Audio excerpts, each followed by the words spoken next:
morning, everybody.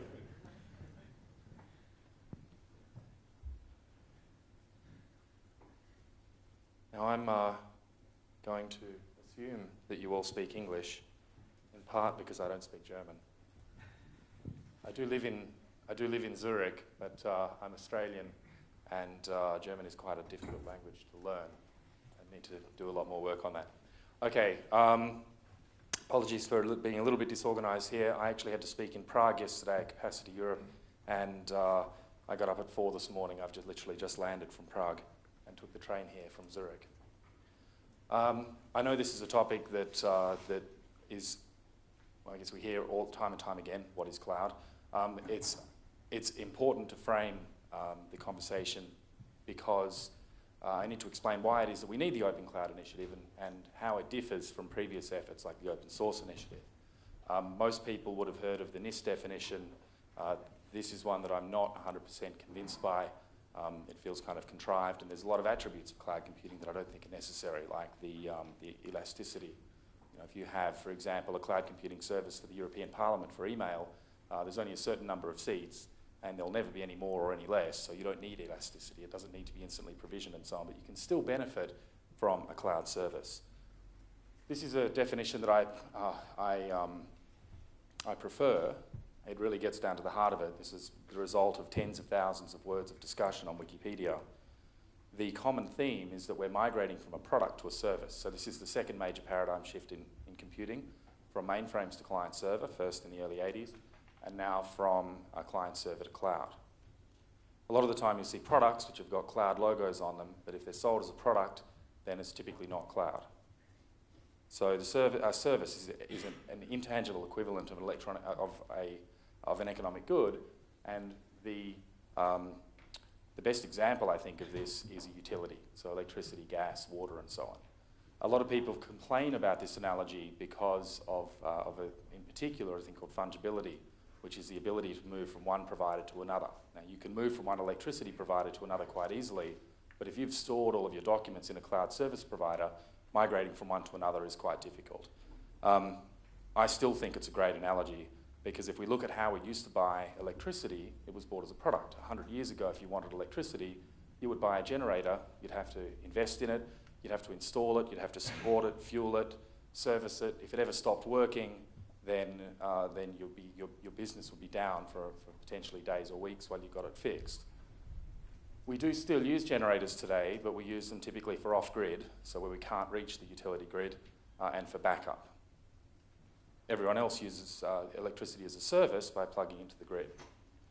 It's not a new idea, it's 50 years old. This guy envisaged it back in 1961. He unfortunately died last year. I would consider John McCarthy to be one of the fathers of cloud computing. And what we're seeing happening is that where existing solutions exceed the needs of users, so for example, your typical enterprise virtualization is quite advanced. Most users don't use all of that functionality in the same way that you don't use all the functionality of Microsoft Word. So what we saw in 2006 with the introduction of the Amazon EC2 public beta, we had a very basic, almost rudimentary, some people thought not particularly useful service. If you ever stopped a machine, you lost all of the local data and so on. You didn't have virtual private cloud. All of these features which have developed have now seen us come in from the bottom, and now they're actually starting to compete with some of the more demanding use cases like enterprises. It's a pretty standard transition. This is a slide by a friend of mine, Simon Wardley. If you look at, we start with individual innovations. We have short runs, then products, and then we move to a service. So if we look here, we've got some of the early computers going through some of the short-run products and into commodity hardware, and now services like Amazon EC2. So it's a natural progression. What does the future hold? There's a famous misquote from IBM that there's a worldwide market for 5 computers, and there could again be a worldwide market for 5 computers, and they look like Google, Microsoft, Amazon, and Salesforce, and so on. Now, why do we call it cloud? If you look at the way we did networking previously, if you ran an enterprise network, you'd have to be aware of every single node and every single link between every node. And then what happened was telcos came along and they sold effectively multi-tenancy and economies of scale, and they would take care of all of this internal infrastructure and sell it to multiple organizations. So you'd poke a packet in one side, and most of the time the packet would come out the other, but you wouldn't have to have any visibility into what happened in the middle. And in that sense, it's a demarcation point between the users and the providers, which greatly simplifies the production of IT systems. Most of the benefits of cloud computing come from multi-tenancy and economies of scale. If you run 100,000 servers, according to Microsoft, it's 80% cheaper than running 10,000 servers, 1,000 servers. So in that sense, a lot of the talk about private cloud and community cloud and so on is actually an emulation of cloud, whereas really we're talking about large-scale systems. From an architecture point of view, we're moving from tightly coupled and brittle systems, where if any one component were to fail or perform badly, the entire system performs badly, which anybody who's dealt with enterprise architecture would understand. And we're moving to more of a loosely coupled system, where you have different small components working together. Here's what the cloud computing ecosystem looks like. We have infrastructure services at the bottom, so things like compute, block storage, and networking. Then we have platform services, which are things like queues and runtimes and so on. And at the top, we have actual applications. And the easiest way to split these up is by audience. Infrastructure is interesting to system and network administrators. Platform is interesting to developers, and the software layer is interesting to end users. So here's a very simple cloud architecture, and this is where the importance of openness comes in. We've got a queue talking to a platform which backs onto a database, and then we've got some other infrastructure components like a billing system. Here's a real cloud architecture. This is an architecture by DataSift. They've got Twitter feeds and Facebook feeds and so on coming in on the right. They've got queuing, they've got data storage. They do things like expand links. They then allow users to run searches. The users sit on the right-hand side here, which is where the APIs are. And as you can see, it's quite a complex architecture. One of their competitors, a bunch called GNIP, do a similar thing on Amazon. And as you can see, you've got Amazon Simple Storage Service, which is an object store, various virtual machines running Java virtual machines in here. And so that's their approach to solving the same problem. Now, what I focus on at the moment, I'm the Director of Cloud and IT Services at Equinix, and I'm working on building hybrid cloud architectures. So how do we link all of this stuff together? And we've got 100 data centers around the world. So this is the kind of architecture that I expect to see being built once we have all of these open interfaces and so on in place. So we've got US, EMEA, and APAC. We've got direct connections back into public clouds like Joyent, GoGrid, and Amazon. We also then have an Ethernet exchange layer down the middle. We've got a backbone, and then connections out to all of the head and branch offices. Now, the reason that this is interesting is with hybrid cloud, you use the right tool for the right job. So if some things which are common, like email and so on, you would use a provider like Google or Microsoft. But then some of the line of business applications you can keep in-house, and all of the legacy stuff like mainframes and so on, you can leave in place as well. Now, the history of openness has typically applied to products. When you buy computing software, it's delivered as a product. You get it, you install it, you run it. And if you want to run software, you have to have it. So there's this step of conveyance where you actually transfer or distribute the software from one person to another. So what the open source crowd cleverly did was use copyrights against themselves. Normally, copyrights are designed to constrain others, give someone a monopoly over a work. So what they did was they said, okay, well, let's use copyright law and software licenses to ensure that the software stays open.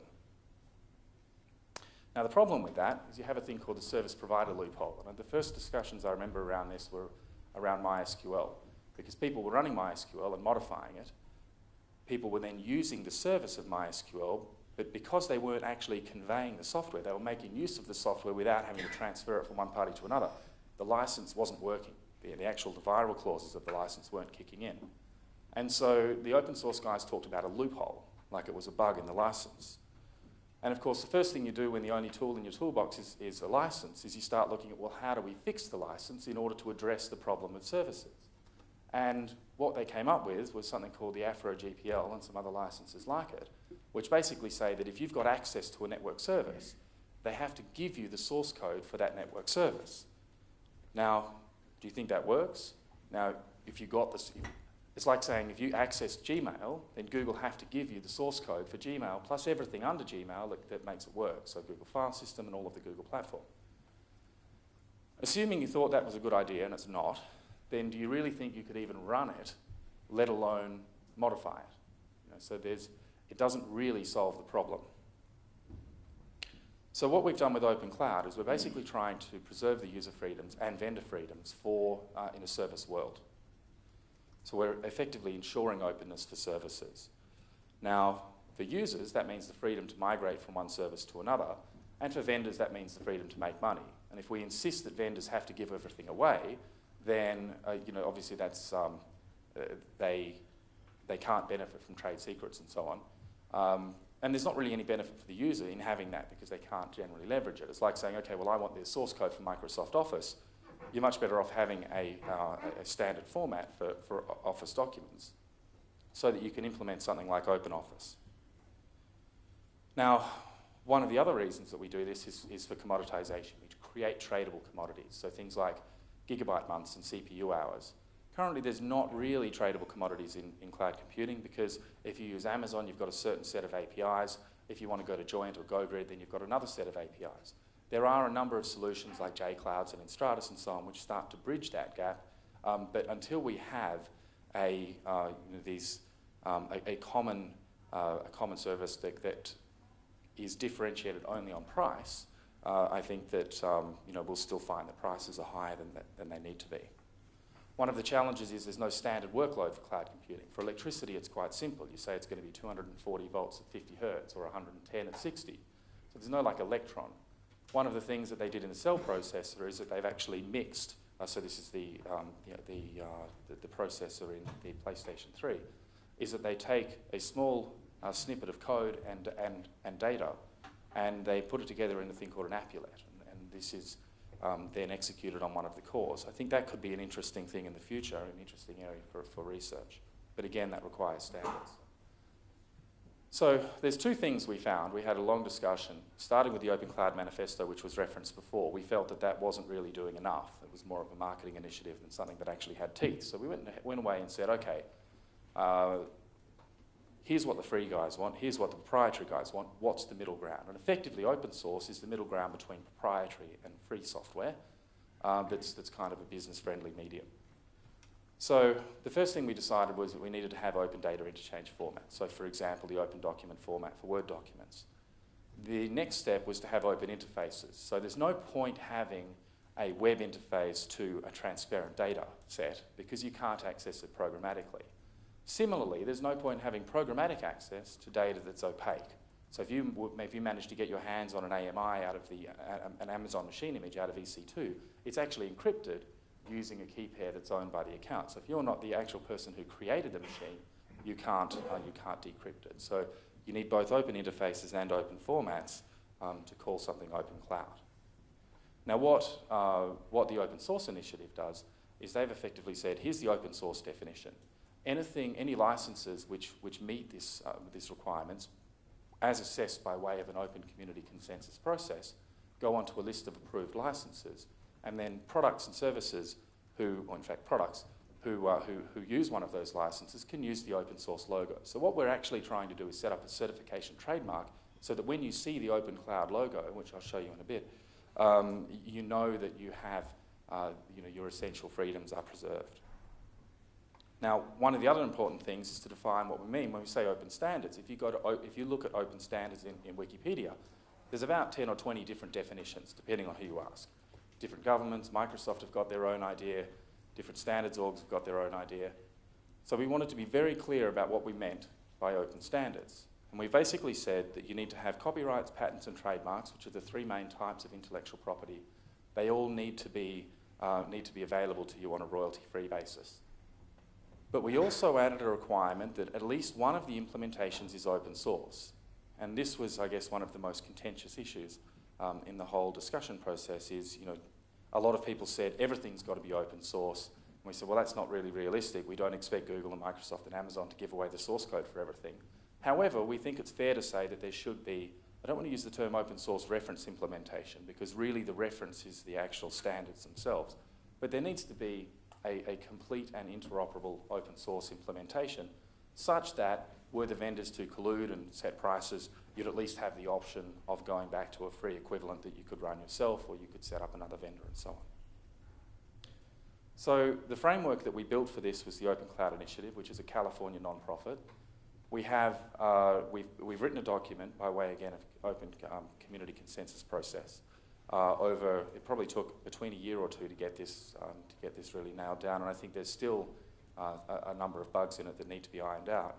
It's like an open source definition for services, and it basically says open cloud is open interfaces plus open data formats, and here's what we mean by open. That's essentially the long and the short of the discussion. So the community consensus process is a number of mailing lists which are used both for the development and also the application of open cloud principles to products and services. We haven't actually got very far with that yet because there really aren't any standards out there. There's only specifications, and I'll explain why in a second. That's been the case so far. We have a board. It's required to be between 5 and 21 industry leaders, 5 and 21 people who are typically industry leaders.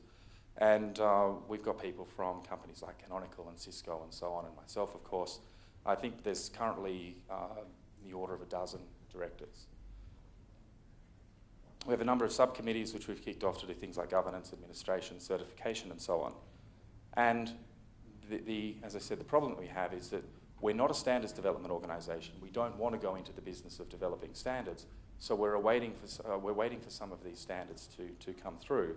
But what we really need, I think, in order to take the next step, and where I said there's a bug in the open cloud principles, we've said that that we need the implementations to be full and faithful, so it needs to cover the entire set of operations, where in fact, if you look at the way that mail works, and we've got internet email is interoperable between Lotus Notes and Gmail and Hotmail and Exchange and so on. Exchange, as one example, has a number of different protocols, depending on which version of Outlook you're using, depending on whether you're accessing it over the LAN or over the internet, depending you're coming in over the web. If you're using a phone, you're coming in over ActiveSync. All of these different standards are, well, they're not really standards, they're protocols which are proprietary to Exchange. But Exchange can talk to Notes and it can talk to Gmail and Hotmail and so on because we have SMTP. So what I'd like to see developed, and what I may end up developing myself, is like a simple mail transfer protocol for cloud workloads. So you can say, what are the workloads in this cloud? And then you can pull them down in a transparent format, and then you can put them somewhere else. Now, when I say a workload, it could be a virtual machine, it could be a jar file, a WAR file, a zip, it could be a queue state, a database snapshot, it could be anything really. But anything that you might want to run on a cloud, both application and data, that you might want to also then move from one cloud to another. So that's the logo that you want to look for open cloud products and services. And that's it. I hope I'm on time there. Is there any questions, maybe? No? Yeah. You mentioned at the beginning that a generator is the backup equivalent for utility services. Is what you envision with your SMTP, is that a requirement for making a backup type of solution for an open cloud? Or can there be some other kind of backup appliance before we get that SMTP? So I think that, it's an interesting question. Your backup would be like your computer closet, which is on site. You know, it would be if the cloud service is down, I still want email. Now, typically you'd have an on-premise system which would fail over to a cloud service, but it can work both ways. Or if you have a remote office which is not connected to the internet, then you might use a system like this as well. That really depends on the application. So for example, it was email, well, that's going to be on the grid, isn't it? It's going to be on the internet. So it's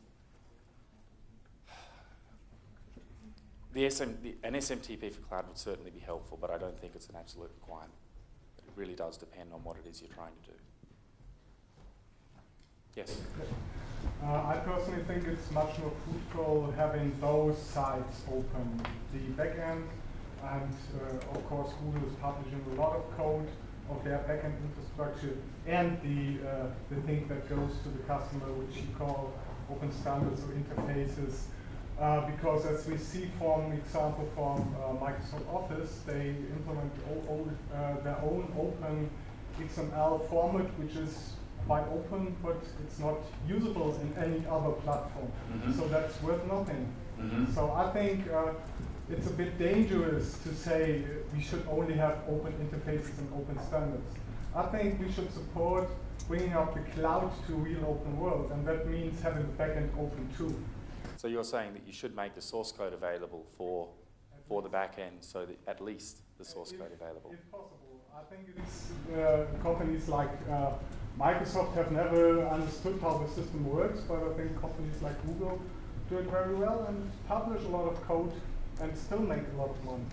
Well, I think companies like Google do publish APIs, and their APIs in particular, GData, are quite interesting because they're quite close to AtomPub, which was the example that I used here. I don't think that your average person would be able to even run the Google platform, let alone modify it. And same applies to Microsoft, and same applies to Amazon. So I really think that the... I'm not talking about the normal user. I'm talking about the organization who tends to run their own cloud or want to migrate their cloud from services like Google to their in-house infrastructure. So I think they would have the capabilities to do so. Right. So I think it's a mix. It's an interesting question, and it has been something which has been discussed quite at length. I think that obviously at the free end of the spectrum, you've got guys who want all of the open source available for everything. At the proprietary end of the spectrum, you've got guys who want to say that you don't get open source for anything, and even the APIs you can't implement. And if you get the Amazon libraries, for example, you're not allowed to use them with any other services like Eucalyptus. And even if you could, they actually lack the primitives that you would need to migrate workloads from one place to another. So I think that the open source, a complete and compatible open source implementation is enough. Because, for example, in the case of Microsoft Azure, you look at a provider like Tier 3 who's released a product called Iron Foundry, that's actually will run a .NET application. It's like a .NET framework. So in many ways it's comparable to, but not currently compatible with, as far as I understand, a service like Microsoft Azure.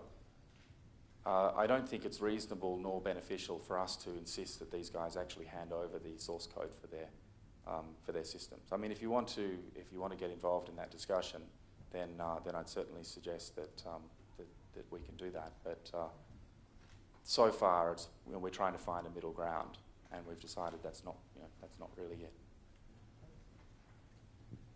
Weitere Fragen?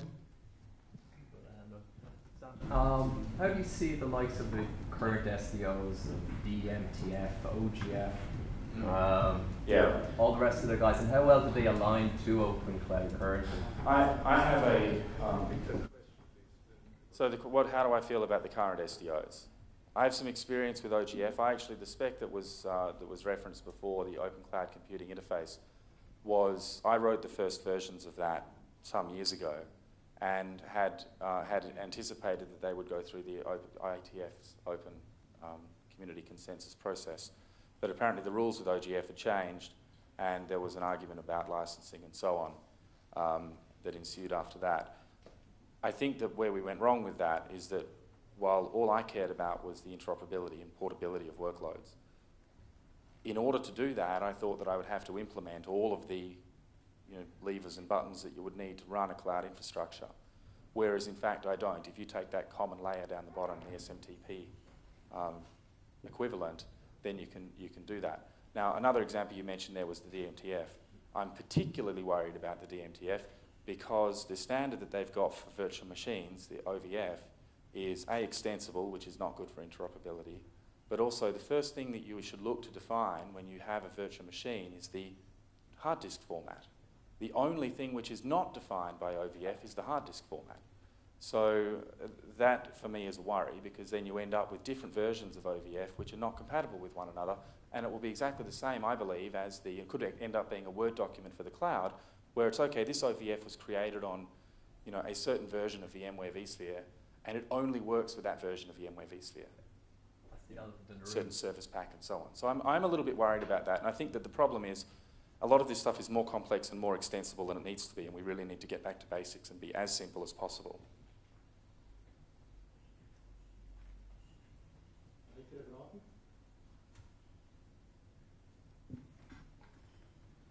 Another comment about the standards, I think we should base a lot of this around HTTP. One of the concerns I have, and some of the stuff that I've been working on with the IETF guys, is like a semantic version of HTTP. So actually using the headers as they were intended, rather than trying to create an envelope format like SOAP. If you imagine a virtual machine, which is a hard disk image, and then having things like attributes of that machine in the headers, I think, and that's something that we've tried to do with the Open Cloud Computing Interface. But as I understand, where that's progressed to now is they've got things called mix-ins, which are again an opportunity for extensibility, which is dangerous. My preferred approach for that was registries. Yeah, but the mix-ins are still there with your categories. The header formats are still there. Yep. The problem that we found was that we ran into issues with respect to various implementations of HTTP servers. Yeah. And so they'll truncate around to 8K or 16K. Yeah. So you can't put a lot of information in the header, so we still have the same format put in the body. Right.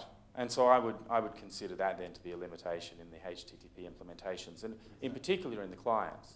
One of the concerns that I have about when you build a cloud architecture like the ones that I've proposed here, you end up with 10 lines of business logic and 38,000 lines of 10 different libraries from different vendors that some use XML, some use JSON, some of them are maintained, some of them aren't. And from a vendor point of view, you have to build all of these client libraries for whatever the language du jour is. So you've got Ruby and Python and Perl and C and C# and all this other stuff going on, and it's just impossible to keep that stuff maintained, let alone secure. So that's one of my main concerns, which is why I think using HTTP as it was intended, and therefore having a developer being able to code to these interfaces natively without having to use a client library is, I think, quite important. Can you very briefly tell us a little bit about the Open Cloud Initiative? So who actually adopted it and who is behind it? And maybe is there any competition regarding open cloud definition? I don't know if there's any real competition in terms of what we're trying to do, which is to say this is what Open Cloud means, these are the standards, we have a certification process. Most of the initiatives, including actually things like the Open Cloud Manifesto, I think have been more marketing initiatives where it's like, okay, here's a bunch of companies who are talking about Open Cloud, but not really saying what that means. A lot of them are saying, okay, then, well, it's open in that if you use our technology, then you can use different versions of it, or you can, it all interoperates together. But until you actually get down to the details of what Open Cloud means, and I really do think that while there's still some contention on both sides, some of the vendors are a little bit scared about the open source implementation side of it, for example, and we have concerns as well from, like this about we haven't gone far enough. I think we found a pretty good sweet spot. I've not seen anything like this. I think that some have asked how things are going, where we actually exist. The foundation has been created. We've got some great names on it, people like Sam Ramji, ex-Microsoft, people like Simon Wardley, ex-Canonical, now at CSC. We've got, these are people who are very well known in the industry. They're all individual members rather than corporate members. So we're, by having a very small budget, we are not dependent on sponsorships and so on. So we're not tied to any vendors, and we're very, it would be very difficult to influence us in terms of vendors having control and so on. So I'm certainly positive about the future for the Open Cloud Initiative. Thank you very much.